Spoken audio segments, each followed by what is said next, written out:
Tem um túmulo no cemitério onde eu trabalho que mudou completamente a forma como vejo a morte. E tudo começou com um par de botas vermelhas. Meu nome é José Carlos da Silva. Tenho 52 anos. Trabalho como coveiro no cemitério municipal de Santa Rita, uma cidade pequena do interior, há 22 anos. Sei que muitas pessoas têm medo de cemitérios, acham que são lugares assustadores, mas para mim sempre foi apenas trabalho. Trabalho como qualquer outro, ou pelo menos era o que eu achava. Durante todo esse tempo já vi muita coisa. Participei de centenas de enterros, ouvi milhares de histórias tristes de famílias que perderam alguém. Mas existe uma história que eu nunca vou esquecer, e é sobre ela que vou falar agora. O cemitério de Santa Rita fica numa área elevada, cercado por muros brancos cobertos de trepadeiras. Tem alguns ipês velhos que fazem sombra boa no verão. O portão principal é de ferro, pintado de azul, sempre rangendo quando abre. Tem um caminho de pedras que leva até a capela, e de lá os caminhos se dividem pelos setores. O cheiro ali é sempre o mesmo: terra úmida, flores velhas e aquele cheiro de incenso que nunca sai completamente. No verão, o calor traz cheiro de capim seco. No inverno, é terra molhada e folhas apodrecendo. O silêncio também é constante. Não é um silêncio vazio, é cheio, pesado. Você escuta cada passo na pedra, cada movimento de folha, cada pássaro. E às vezes, quando o vento para, você escuta outras coisas. Minha rotina sempre foi simples: chegar às 7 da manhã, verificar a lista de enterros do dia, preparar as covas, participar dos sepultamentos, fazer manutenção dos túmulos, capinar, limpar, fechar o portão às 5. 22 anos assim.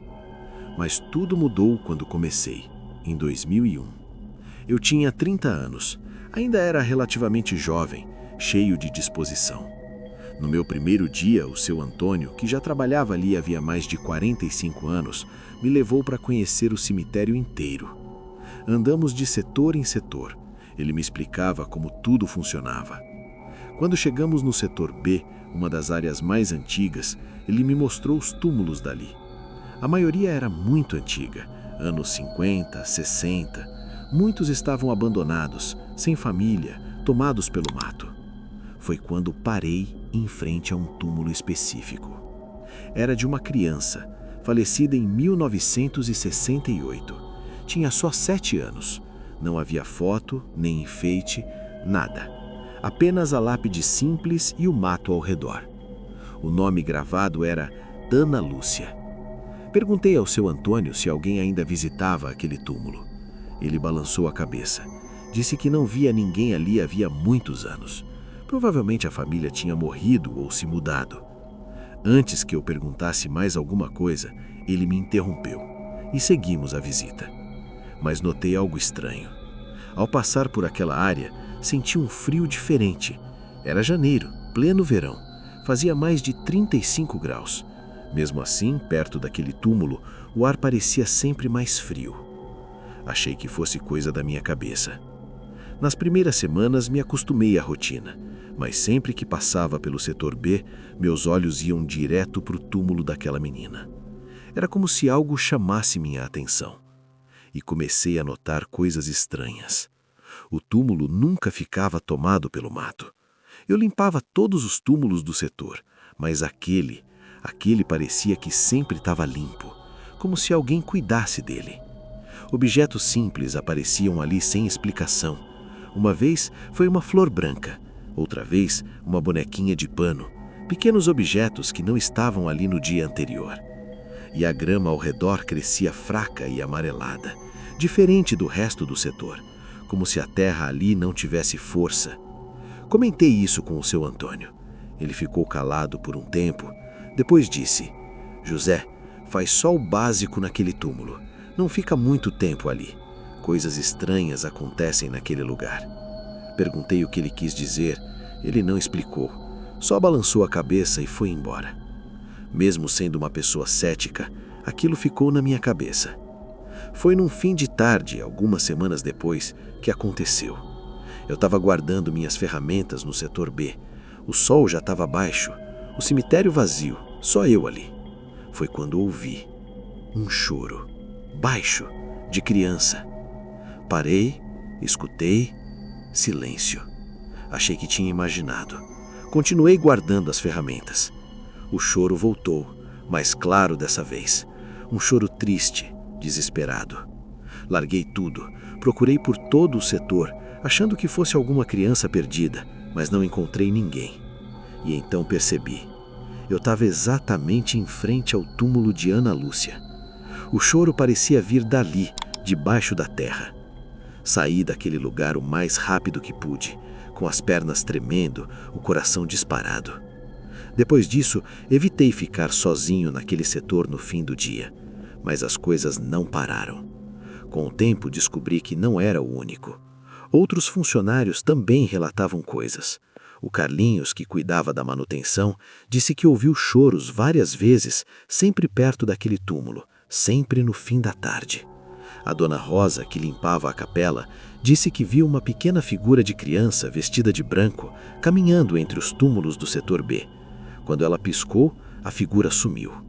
E visitantes começaram a passar mal, desmaiar, sempre perto daquele túmulo. Uma mulher disse que sentiu um frio repentino, depois uma dor no peito. Desmaiou ali mesmo. Quando acordou, disse que tinha visto uma menina, parada, olhando para ela. Um homem relatou ter sentido um toque, como se uma mão pequena tivesse puxado sua calça, mas quando olhou, não tinha ninguém. As histórias se acumulavam e o desconforto no setor B só aumentava. Minhas próprias experiências ficaram mais intensas. Ferramentas eram jogadas no chão sem explicação. Eu deixava tudo arrumado. No dia seguinte estava tudo espalhado, sempre perto daquele túmulo. E um dia, algo pior aconteceu. Era fim de tarde, eu estava fechando o portão do setor B, sozinho. O sol já tinha se posto, estava quase escuro. Tranquei o portão, virei para ir embora e ouvi uma voz, infantil, bem atrás de mim. Tio. Gelei, virei devagar e vi. Por um breve instante, não mais que 2 segundos, uma menina, vestida de branco, com cabelos escuros e compridos, olhando para mim. O que mais me marcou foram os pés. Ela usava botas vermelhas. No instante seguinte, ela simplesmente desapareceu. Saí correndo, não olhei para trás, pulei no carro e fui embora. Naquela noite não consegui dormir. Nos dias seguintes, tentei buscar informações sobre Ana Lúcia. Nos arquivos do cemitério só constava o básico: nome, idade, ano da morte. Nada mais. Nenhuma informação sobre a família, sobre como ela morreu, nada. Foi então que numa manhã de sábado apareceu uma senhora, conhecida como Dona Lourdes, uma mulher simples, já idosa, cabelos brancos, olhos claros. Ela dizia ser sensitiva. Disse que estava sonhando com uma menina chorando, vestida de branco, pedindo ajuda. Sem que eu dissesse nada, ela andou direto para o setor B e parou exatamente em frente ao túmulo de Ana Lúcia. É aqui, é essa menina. Olhei para ela, assustado. Dona Lourdes ficou parada ali, em silêncio, com os olhos fechados, como se estivesse ouvindo algo. Depois de um tempo, ela abriu os olhos e olhou para mim. Ela morreu num acidente, caiu num poço antigo, estava fugindo de um cachorro, ficou lá embaixo, ferida, com frio, com muito medo. Ninguém ouviu ela chamar por ajuda. Eu não disse nada, só escutei. Levaram ela para o hospital, mas já era tarde. Ela ficou delirando, repetindo sempre a mesma coisa. O quê? Perguntei. Cadê minhas botas vermelhas? Eu quero minhas botas. Gelei. As botas vermelhas. Dona Lourdes continuou. As botas eram um presente dos avós, um par de botas de borracha vermelhas. Ela ganhou pouco antes do acidente. Não tirava mais dos pés. Ia para todo lugar com elas. No dia do acidente, as botas ficaram no fundo do poço. Nunca foram recuperadas. E a alma da criança ficou presa à lembrança das botas, ao frio, à sensação de abandono. Dona Lourdes ficou calada por um tempo, depois disse: ela só quer suas botas de volta. Naquele mesmo dia, Dona Lourdes fez um ritual, simples, com velas, água bendita e orações. Depois, ela me pediu algo. Traga um par de botas vermelhas, novas, e deixe aqui, junto ao túmulo. Fui até a cidade, comprei um par de botinhas vermelhas, pequenas, do tamanho de uma criança de 7 anos. Voltei ao cemitério. Dona Lourdes ainda estava lá. Coloquei as botas junto à lápide, com cuidado, com respeito. No momento em que as botas tocaram a terra, senti uma mudança no ar, como se algo tivesse se soltado, como se um peso tivesse sido tirado. O frio sumiu, o peso no peito sumiu. Dona Lourdes sorriu e disse: ela descansou, finalmente. Antes de ir embora, Ela fez apenas um pedido: nunca deixe faltar botas vermelhas naquele túmulo. Desde então, nada mais aconteceu. Nenhum choro, nenhuma aparição, nenhum desconforto. O setor B voltou ao normal. Com o tempo, a história se espalhou. Visitantes começaram a deixar botinhas vermelhas no túmulo, flores, orações. O local ficou conhecido como o túmulo da Menina das Botas. Anos depois, uma senhora muito idosa apareceu no cemitério, chorando, perguntando pelo túmulo de Ana Lúcia. Era a mãe dela. Quando viu tantas botas vermelhas, tantas flores, tantas mensagens, ela caiu de joelhos, chorando. Agradeceu por saber que sua filha não tinha sido esquecida. Ela me contou que depois da morte de Ana Lúcia, a família se desfez. O pai morreu pouco tempo depois. Ela se mudou, tentou esquecer, mas nunca conseguiu. E agora, vendo aquele túmulo cuidado, cercado de amor, ela finalmente teve paz. Hoje, mais de 20 anos depois, o túmulo de Ana Lúcia é um dos mais visitados do cemitério. Sempre tem botas vermelhas novas, sempre tem flores, sempre tem velas acesas.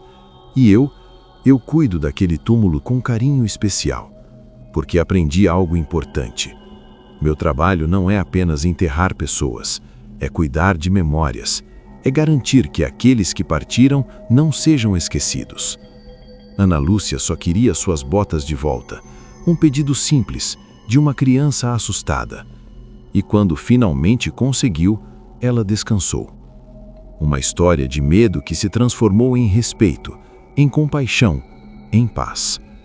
E toda vez que passo por aquele túmulo, olho para as botas vermelhas e penso: talvez a morte não seja o fim de tudo. Talvez algumas almas fiquem, esperando, precisando de algo pequeno, algo simples. Um par de botas vermelhas. Uma lembrança de quando eram felizes. E talvez, só talvez, nosso papel seja ajudá-las a encontrar o caminho de volta para casa. Eu passei quase 30 anos da minha vida vigiando um portão, mas só descobri o que eu realmente estava guardando quando já era tarde demais para sair. Meu nome é Sebastião Rodrigues de Almeida. Tenho 64 anos. Durante quase 3 décadas, fui porteiro do cemitério municipal de São Benedito das Pedras, interior de Minas Gerais. Comecei em 1982, com 22 anos recém-completados. Era um emprego estável, prefeitura, carteira assinada. Naquela época, eu não pensava muito além disso.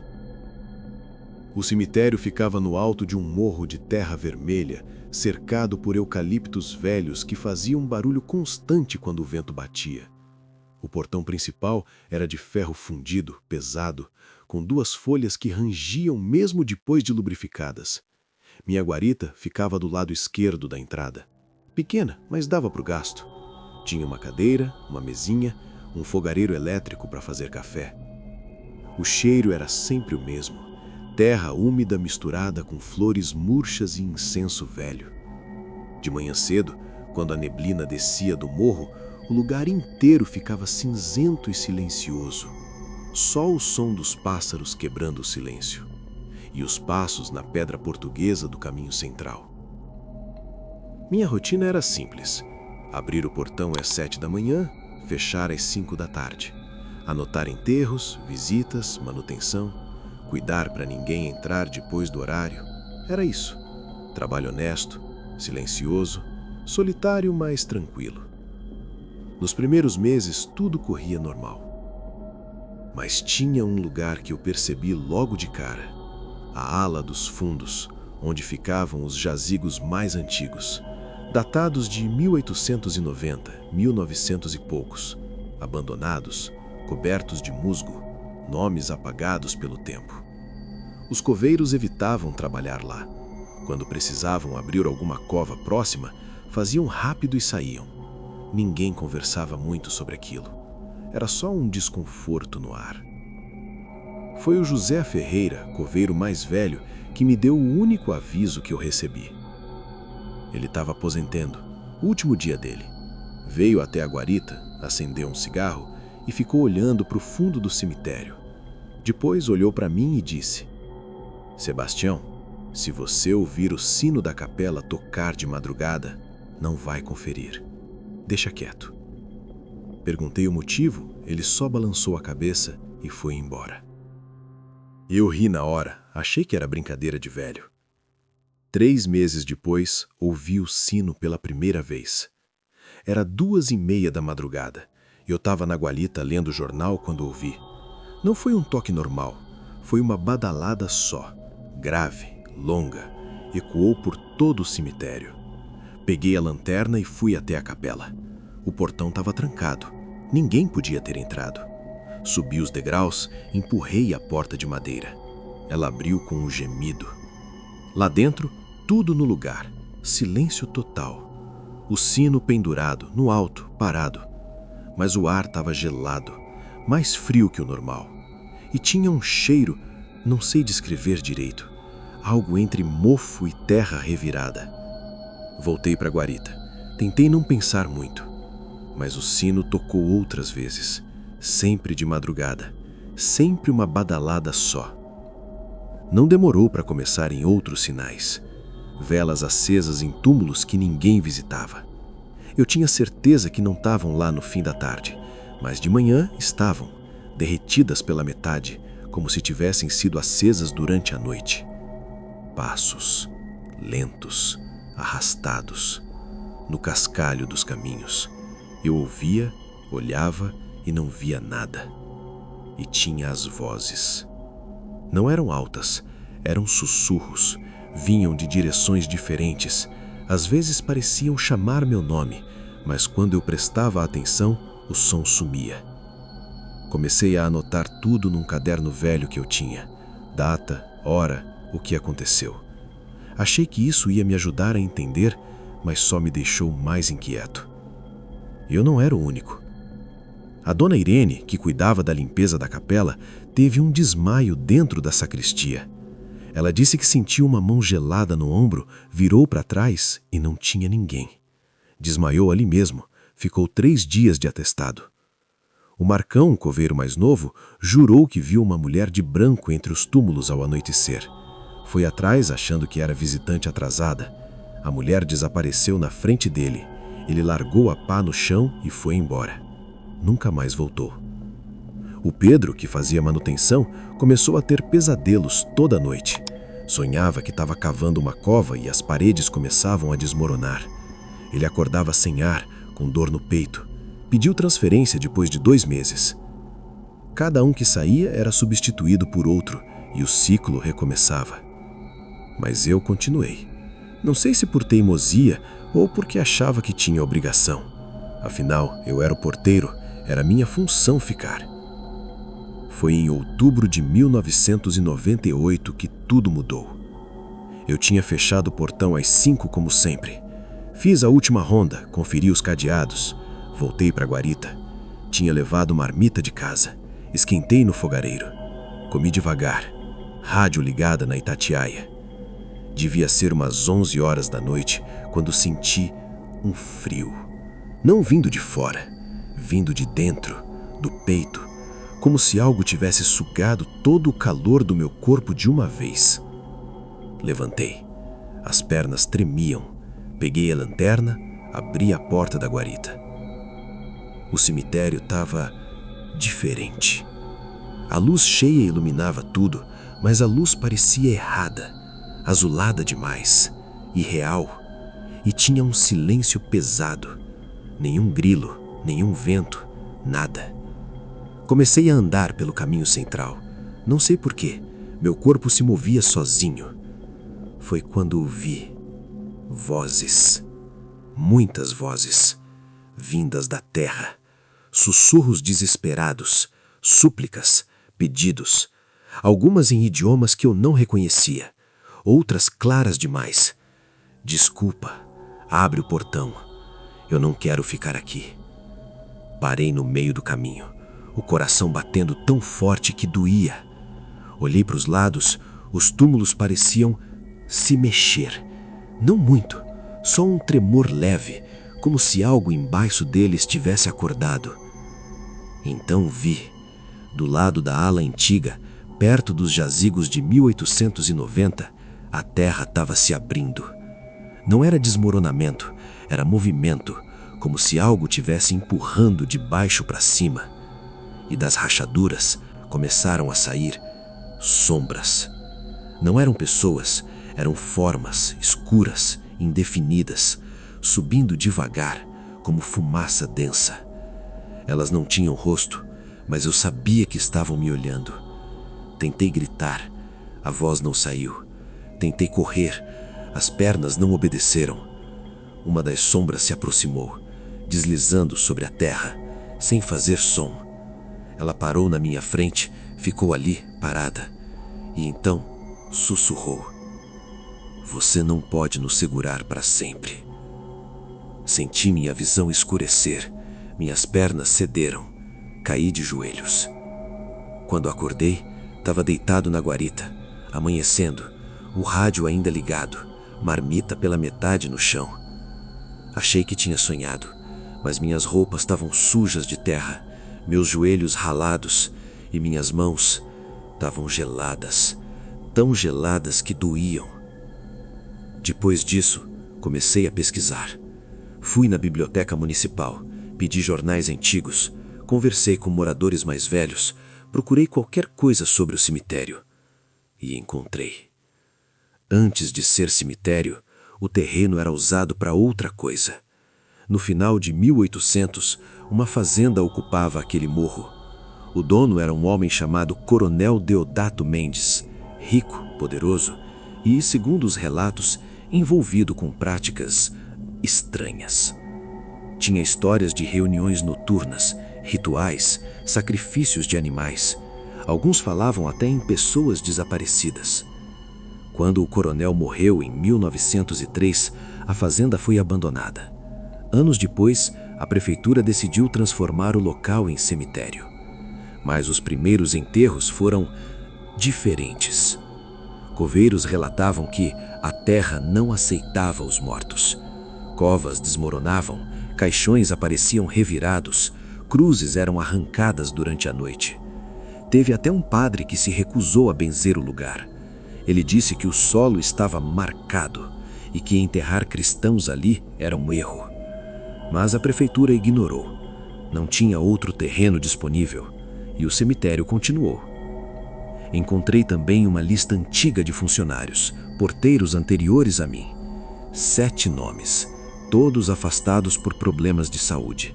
3 morreram poucos anos depois de sair. Causas variadas: derrame, infarto, câncer. Um deles, chamado Antônio Pereira, deixou uma anotação no livro de ocorrências: "Não é um cemitério, é uma prisão." Quando me aposentei em 2011, achei que tinha me livrado. Comprei uma casa pequena, Mas por falta de opção, ficou na mesma rua, em frente ao cemitério. No começo, parecia que tudo tinha acabado, mas não tinha. Os fenômenos começaram a acontecer fora dos muros. Minha vizinha, Dona Lourdes, começou a ouvir batidas na parede do quarto dela, sempre às 3 da manhã, sempre do lado que dava para o cemitério. O filho do seu Raimundo, que morava 2 casas abaixo, começou a ter febre alta sem explicação. Médico não encontrava nada. A febre só passava quando ele saía da cidade. E eu comecei a envelhecer rápido. Meu cabelo embranqueceu em menos de um ano. Minha pele ficou manchada. Perdi peso. Cansava de subir 3 degraus. O médico falava em estresse, mas eu sabia que não era isso. Eu estava sendo consumido. Voltei aos arquivos. Procurei mais fundo e encontrei algo que não tinha visto antes. Um documento de 1905, uma petição de moradores pedindo a desativação do cemitério. Nela descreviam o seguinte: os mortos não descansam, os vivos adoecem. O portão deve permanecer fechado, pois o que está enterrado não deve sair. Eles sabiam. Desde o começo eles sabiam. O cemitério não foi construído para guardar os mortos. Foi construído para conter algo que já estava lá. E o porteiro nunca foi só um vigia. Era o guardião. Hoje, com 64 anos, ainda moro na mesma casa. Ainda vejo o portão da minha janela. Ainda ouço o sino tocar de madrugada. Ainda sinto o frio no peito. Tem noites que acordo e vejo sombras paradas do outro lado da rua, olhando para mim, esperando. Eu sei o que elas querem. Querem que eu abra o portão, mas eu não vou. Porque agora eu entendo. Eu nunca me aposentei, só mudei de posto. E vou continuar vigiando até o dia em que não puder mais. Até o dia em que o portão se abrir e eu atravessar para dentro. Porque no fundo, eu sempre soube. Ninguém sai do cemitério de São Benedito das Pedras. A gente só muda de lado.